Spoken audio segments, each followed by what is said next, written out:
Je vais passer voir là où la roquette est tombée. Mais sachez une chose, c'est ceux qui sont là pour vous protéger en fait, qui ont malheureusement fait l'incident. Parce que vous les voyez postés autour, ils vous fatiguent beaucoup sûrement ces derniers temps chaque matin. Parce qu'ils ont renforcé la sécurité depuis plusieurs mois, qui amène à beaucoup de fouilles et de désagréments. Mais c'est pour vous. C'est pour que quelqu'un ne puisse pas venir vous faire du mal ici, parce que vous êtes très important, c'est un lieu stratégique. C'est dans le cadre de leur élève que, en voulant vérifier un certain nombre de choses, malheureusement, donc, quelqu'un a fait partir le coup. Et ceux-là qui étaient à côté là-bas et celui qui a actionné ont été blessés aussi. Donc ils ont été transportés à Yalgado ce jour-là. Dieu merci, ils ont quitté Yalgado. Avec quelques séquelles bien sûr, parce que la roquette ça ne pardonne pas, notamment au niveau de la main. Malheureusement la roquette s'est dirigée dans la cour de la RTB ici. Et on peut rendre encore grâce à Dieu parce qu'il n'y a pas eu de victimes en tant que telles. Il y a eu 2 blessés pris en charge par l'infirmerie de la présidence. Immédiatement, l'aide de camp après le conseil a pu venir aussi constater les dégâts et me rendre compte donc de la situation des blessés qui était stable. J'espère qu'ils vont encore mieux. En tant que civil, c'est normal.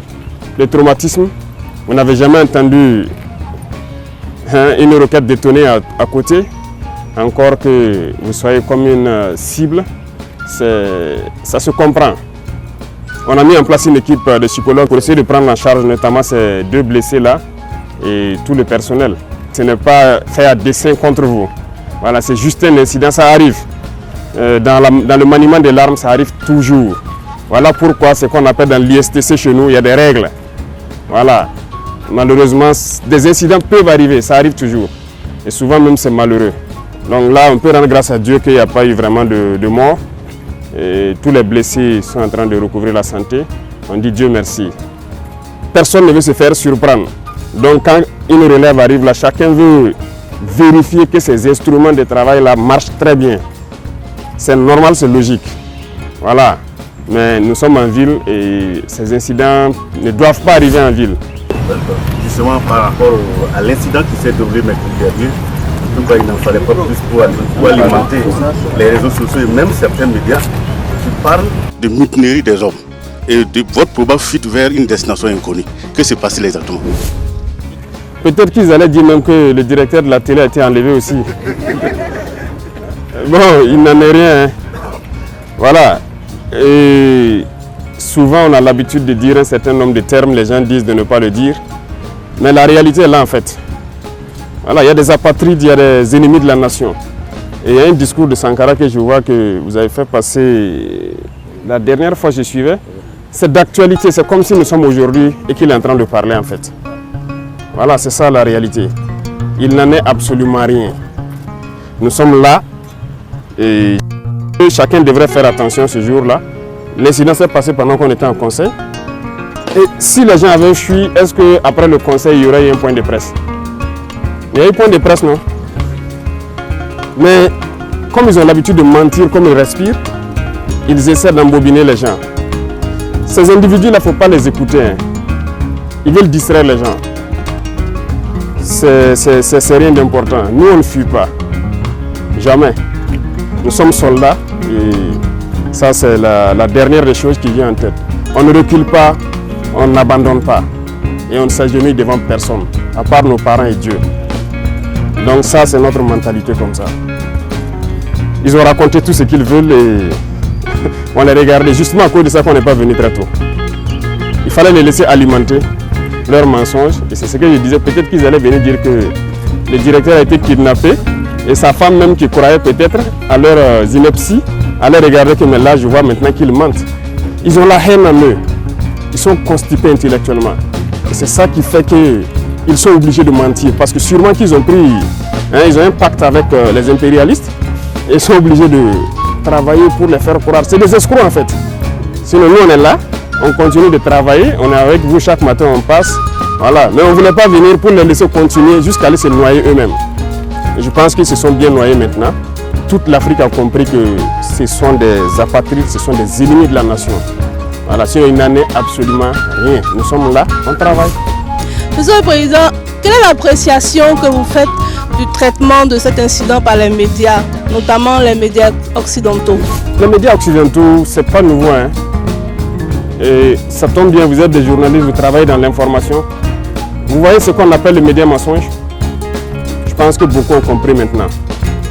La plupart sont des médias menteurs. Ils ont passé le temps à mentir, à manipuler. Et aujourd'hui, quand je les regarde dans leurs reportages et tout ce qu'ils racontent, c'est honteux.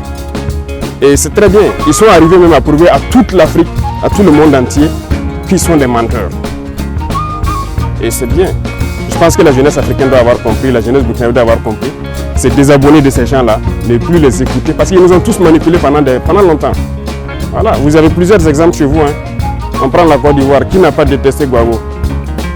En tout cas, nous, notre génération, tellement ils ont menti sur lui, ils ont raconté du n'importe quoi, ils mettent la pression par l'information, vous finissez par détester la personne. Ils font un modèle de la personne pour vous imposer ça dans l'esprit. Vous finissez par détester la personne, on l'amène à la CPI, après on lui dit qu'il n'y a rien, il est coupable de rien. C'est sérieux ça? Kadhafi, on a laissé Kadhafi mourir. Voici les conséquences ici. Dictateur, il a fait ci, il a fait ça par leurs organismes. Ils mentent. RFI, quoi, je ne sais quoi, France 24, Le Monde, Jeune Afrique. Ils sont obligés de faire le travail qu'on les demande. Voilà, ils ne sont pas libres en fait. Il y a beaucoup de médias là, ils ne vivent pas de la publicité ou je ne sais quoi. C'est faux, c'est des gens qui payent. Et vous donnez l'information comme ils veulent. Voilà, même malheureusement ici, il y en a, au Burkina, il y en a plein. Voilà, quand on le dit souvent, les gens disent qu'on attaque les journalistes, mais il y en a. Je pense qu'il faut faire le choix entre gagner son pain, mais aussi aimer sa patrie en fait. C'est vrai, eux ils se battent pour leur patrie.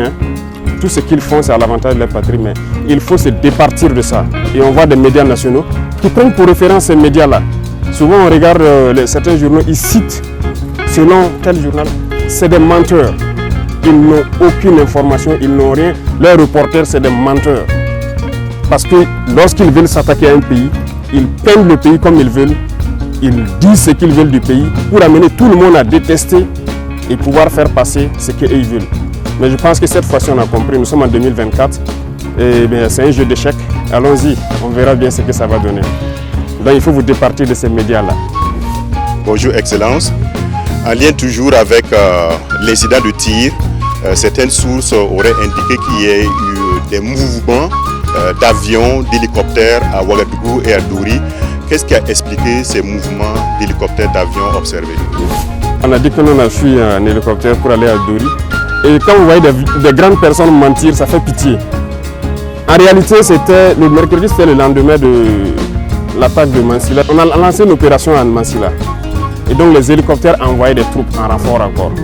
C'est juste ça. Donc ils ont décollé ici, aller à Dori, aller prendre des éléments du 9e BIR. Il y avait des éléments de l'hygiène qu'ils ont pris ici à Ouagadougou, aller pour l'opération au niveau de Mansilla. Donc on a aussi appris ça comme ça. C'est vrai. Vous voyez, ils ont une tactique. Comme je dis, le peu de neurones qui les restent là, ils exploitent ça pour faire quelque chose de vraisemblable. Ils prennent toujours une information vraie. Et autour, maintenant, ils construisent leurs gros mensonges. Si vous n'êtes pas vigilant, vous allez croire que c'est vrai. Les hélicoptères ont réellement survolé. C'est vrai. Ça, c'est un fait. Tout le monde a observé. Alors, mais ils ont survolé pourquoi? C'est là la question. Donc, ils construisent le gros mensonge autour de ça. Tout le monde a vu les hélicoptères survoler, mais ils utilisent ça pour dire que, voilà, non, c'est faux. C'est la même tactique qu'ils ont employée quand les hélicoptères, les Ilyushin ont atterri à Ouagadougou. Il y a eu 6 vols d'Ilyushin à Ouagadougou. C'est vrai, les Ilyushin ont atterri. Mais ils prennent ça, et quand je les regarde, ils mentent tellement comme ils respirent. Ils construisent quelque chose de gros autour, que c'est des Wagner et des militaires maliens qui sont venus. Bon, moi, je ne dirais pas militaires maliens, c'est des militaires de l'AES. Donc, ils sont militaires maliens, nigériens sont libres de venir au Burkina quand ils veulent, comme ils veulent. Mais c'est faux. C'est archi faux. Les Russes sont déjà ici. Ils travaillent ensemble, ils sont là. Pourquoi encore on va faire venir? Au moins, ils n'ont pas pu nous aider à faire ce qu'on veut. Ça ne veut rien dire. Secondo, je peux vous rassurer, ces avions, par exemple, qui ont atterri, les hélicos, je vous ai expliqué, les avions, c'est du matériel des Nations Unies. Après la fin de la mission, les munitions sont restées à Gao, à Bamako, un peu partout.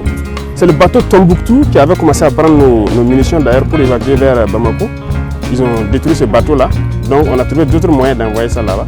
Et là, c'est des munitions qu'on a ramassées venir, et il y a des munitions même d'autres pays qu'on va détruire ici.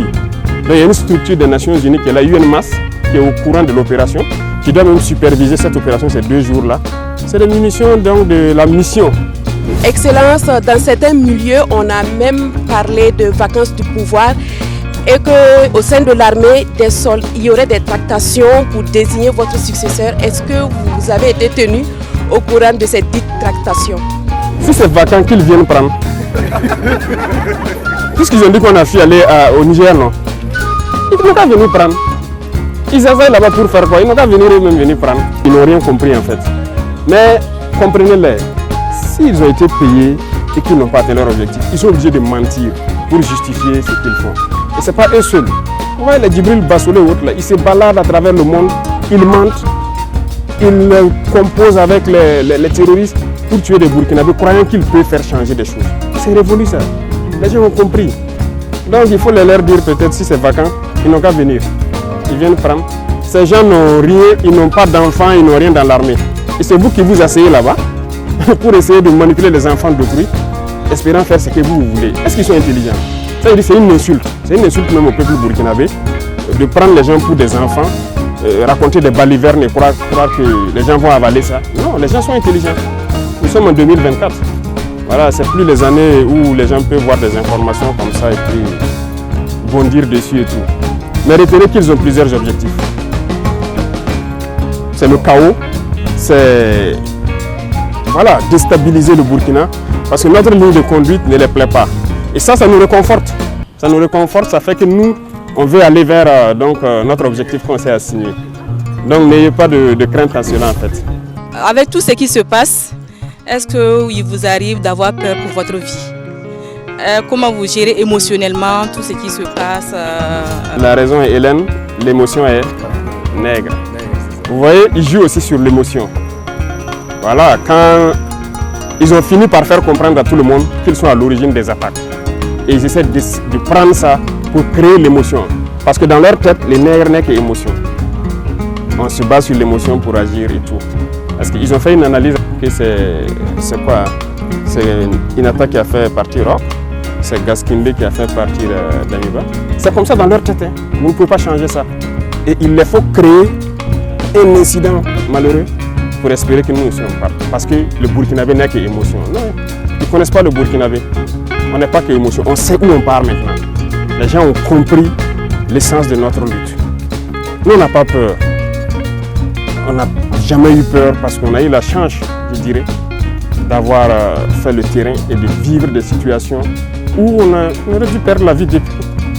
Je vous dis qu'il y a des situations où on est sorti dedans, on ne sait pas. C'est Dieu lui seul qui sait comment on est sorti dedans. Sinon, on ne serait pas là arrêté ici. Souvent, je m'assois, c'est vrai, je pense à certaines choses sur le terrain, je me dis, mais comment Dieu sait ce qu'il fait. Voilà. Donc, si c'est la peur, on ne connaît pas la peur. Ça, jamais. Et on prie Dieu ne jamais connaître la peur. Si on voulait connaître la peur, peut-être que si on avait commencé à s'embourgeoiser, on allait commencer à avoir peur. Mais voilà, ils attendent qu'on ait des comptes chez eux là-bas pour se lever un jour, dire tu fais ça ou bien on ferme. Ils n'auront jamais nos comptes là-bas. On s'en fout d'avoir des comptes là-bas. Voilà, on n'a pas de bien là-bas, on n'aura jamais de bien. Tout ce qu'on fait, c'est pour le Burkina. C'est le Burkina. Nous, on ne veut même pas quitter notre Burkina. On est en paix ici. L'AIS, c'est un grand espace. Si on veut aller faire du tourisme, on part à Bamako, à Niamey ou je ne sais, dans d'autres villes. On s'en fout d'aller ailleurs. On est bien dans notre espace ici. La peur, on ne connaît pas la peur. Non, on ne connaît pas la peur. On a décidé de s'engager pour la patrie. On sait tous les risques qu'il y a autour. On a abandonné toute notre vie pour ça. Il ne faut pas avoir peur. On a abandonné toute notre jeunesse là pour une mission pour la patrie. Donc il n'y a aucune peur. Vous pouvez rester sans crainte. Zéro peur. La prochaine phase à laquelle il faut faire très attention, c'est l'intelligence artificielle. Attention, parce que moi, il m'arrive de voir des vidéos de moi-même en train de parler espagnol ou de parler, je ne sais pas, chinois. Je remercie ceux qui le font parce qu'ils arrivent à traduire nos discours, mais c'est très dangereux. Donc cette phase va venir, comme je vous disais, les hacking et tout ça, ça va venir. Donc restez concentrés, faites le travail patriotique que vous faites. Merci à vous, beaucoup de courage et j'espère que votre morale est remontée. N'ayez pas peur, ils sont là pour vous.